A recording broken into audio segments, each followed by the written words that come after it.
Hey. What's up? Does that feel like you guys I'm here? See, I'm kind of grabbing the camera. It's like I'm with you guys.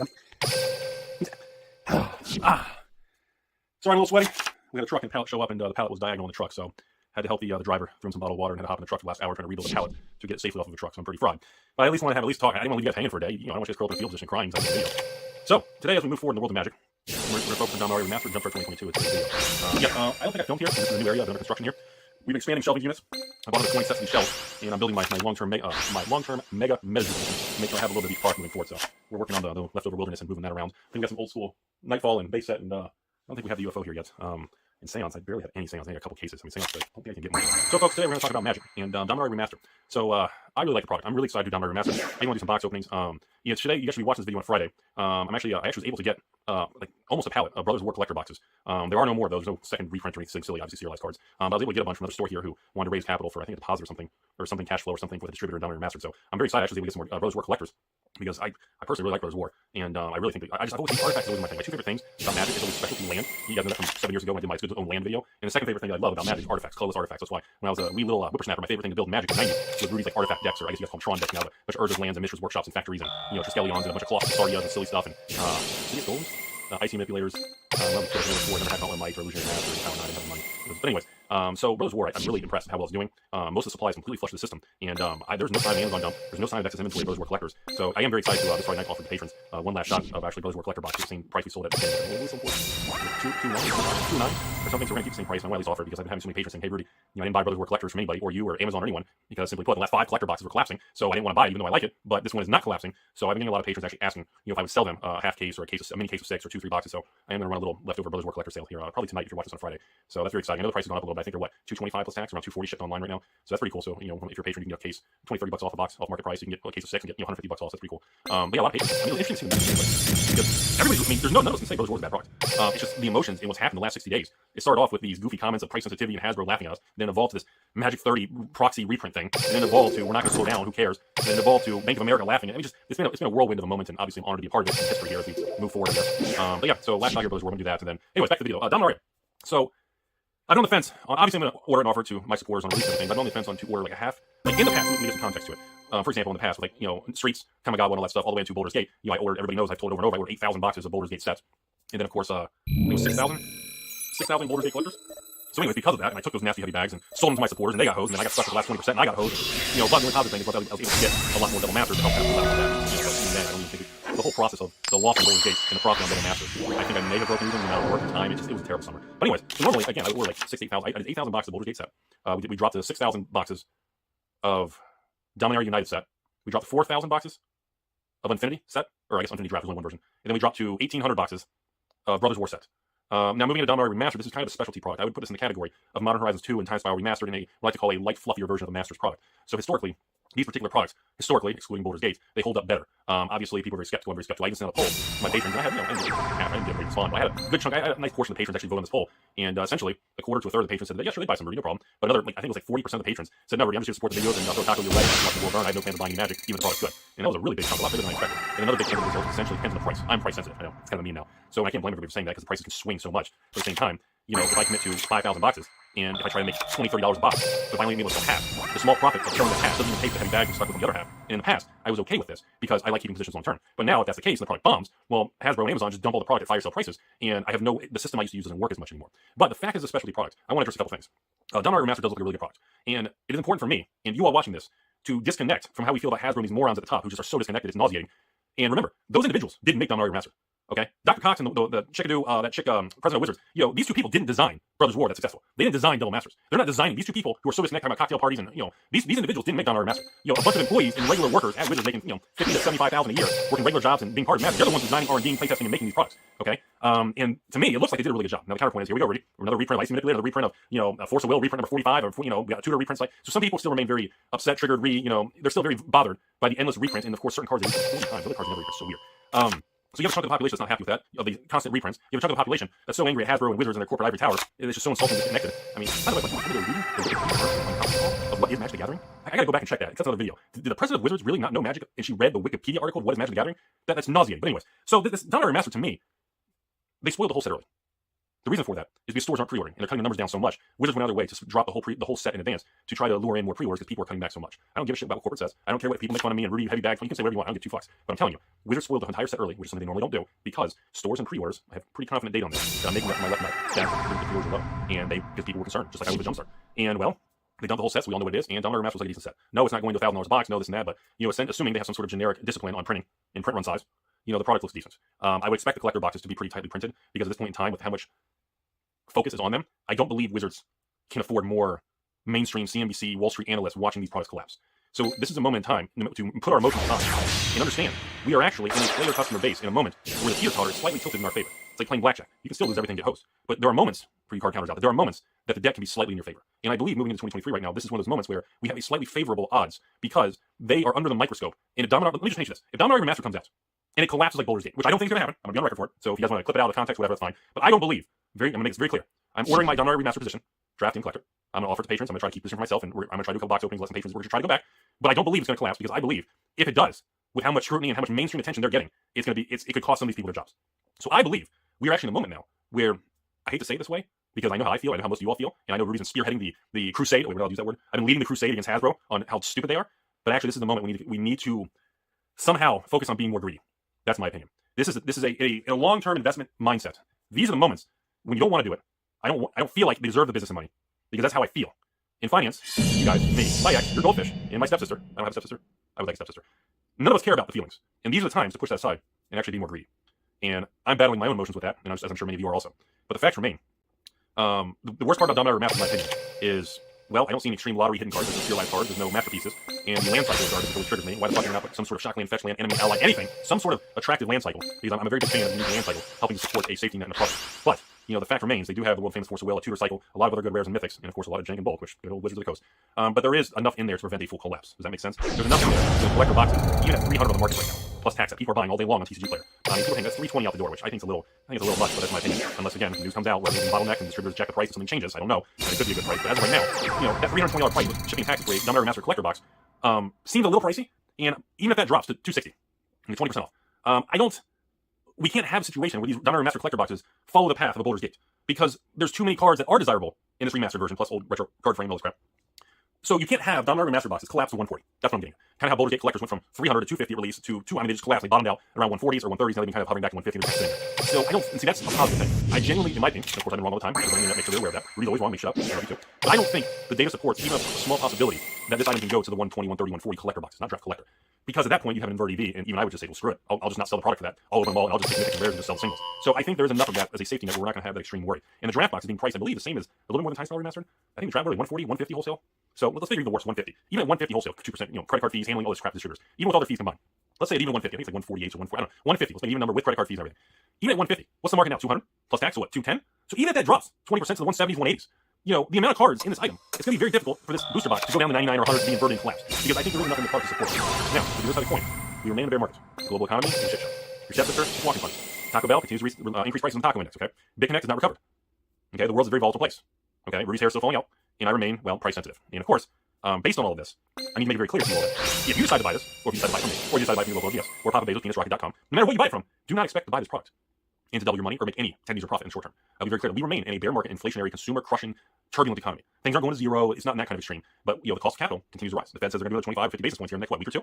And with that being said, that's a lot of downward pressure. Cash is no longer trash. And of course, you have to factor all these things in that, that the original group of people who are buying products, whether from me or from you or ABS, they were buying the flip or open, those people are gone. So now the player pools and the customer base that are actually buying things released is significantly lower. And that is, but at the same time, a lot less stores are pre-ordering. People like me are pre-ordering less. So there's less supply being moved. And so no matter what anyone tells you, this is what's going on. You will not find any LGS in the world right now that says they're buying records amounts of Magic. It's just not real. Okay. So with all that being said, I'm excited about Dominator Remastered, and actually going to be doing, I'm going back and I'm doing a small Jumpstart 2022 thing. I don't even know if I'm getting a whole palette, but I actually was able to get a little bit head in my way. And when we do that, we're going to offer because Jumpstart 2022 turned out to be a decent product also.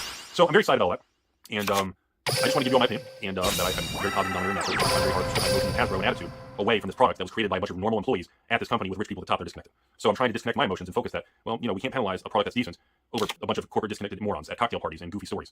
So that's all I have. Hope you guys learned something. And if I'm wrong and Dominator Remastered goes to zero, you guys can laugh at me and my heavy bags and my Metazu heavy bags and my From the Vault heavy bags, Wilderness heavy bags, and every other heavy bag you guys can continue to do what you do on the internet. And as always, folks, have a beautiful day out there. Remember to surround yourself with positive people. I know. I do apologize to everybody out there. This is an official apology video at the end. And I do apologize for being so negative and aggressive towards everything, but if there's ever a time to do that, I feel like this was the moment to do that, so I can at least be on record and say it. Other than that, folks, have a beautiful day, and as always, we end these videos on the best moment of all time, and that is a picture of my penis. Have a beautiful day, folks.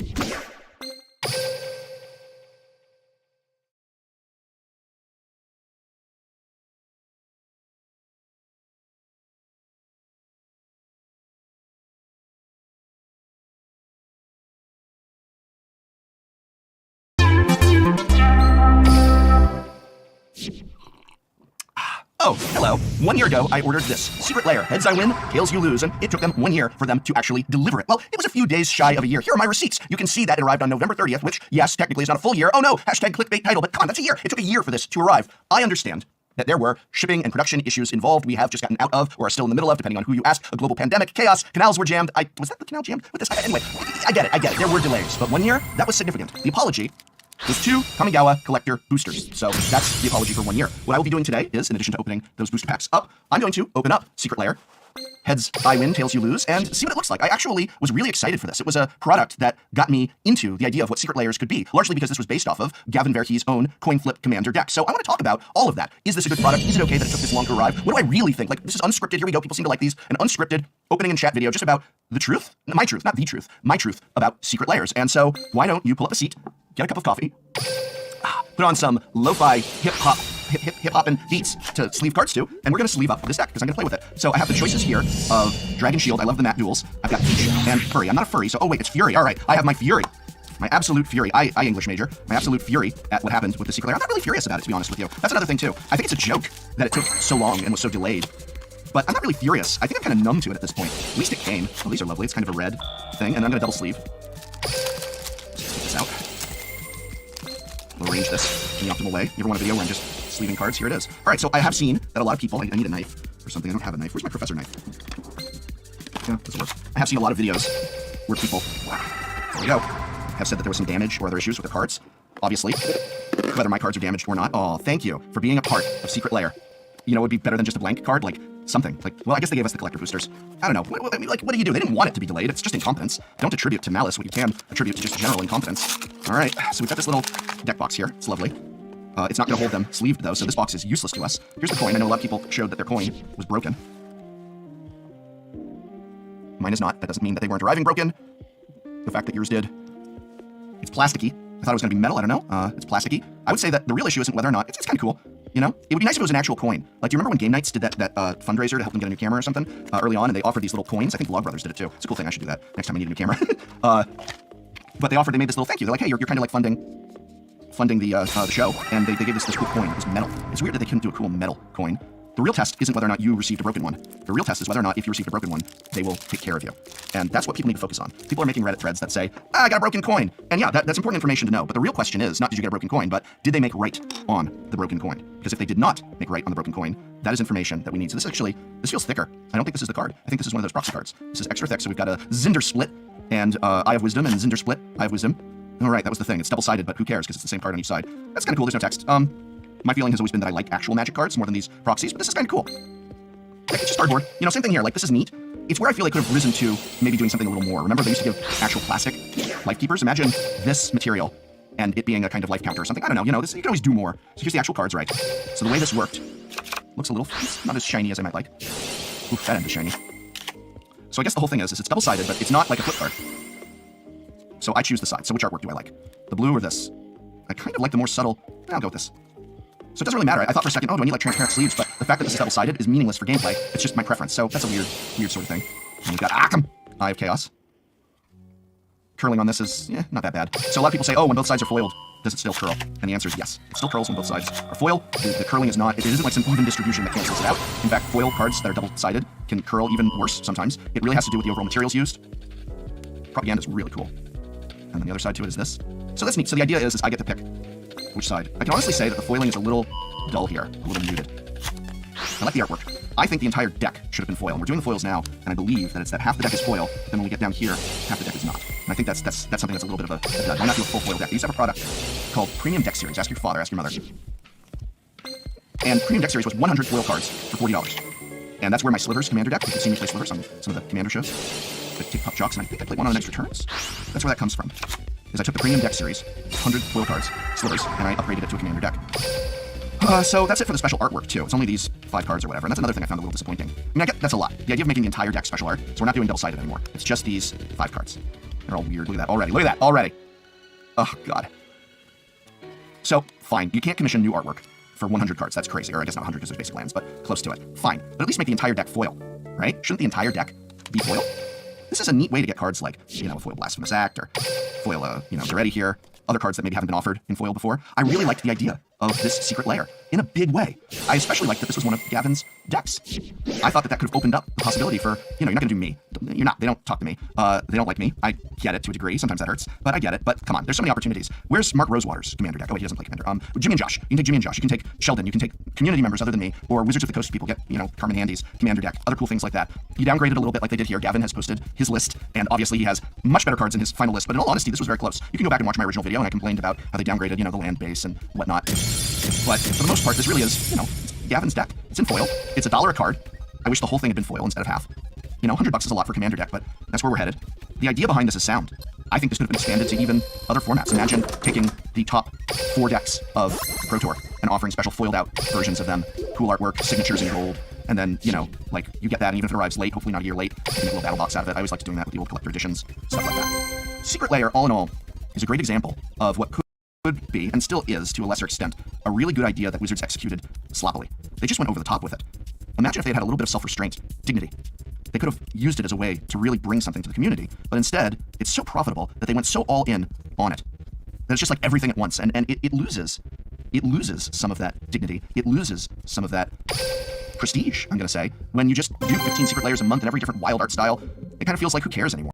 That's my result. So I wish that they had leaned a little bit more into secret layers are going to be rare. We're going to control the artwork and not do every possible. We're not doing chibis and movie posters and Dan Frazier and all this stuff, but rather, what is it? What is the special thing we're going to offer? Define it. Establish it. Work within parameters. What do you do then when you want to offer something cool like this Commander deck, which is indeed cool? What do you do when you have a problem? It's going to be late. Well, the first thing you do is this, the apology, which I'll get to. Should they have done more? I think so.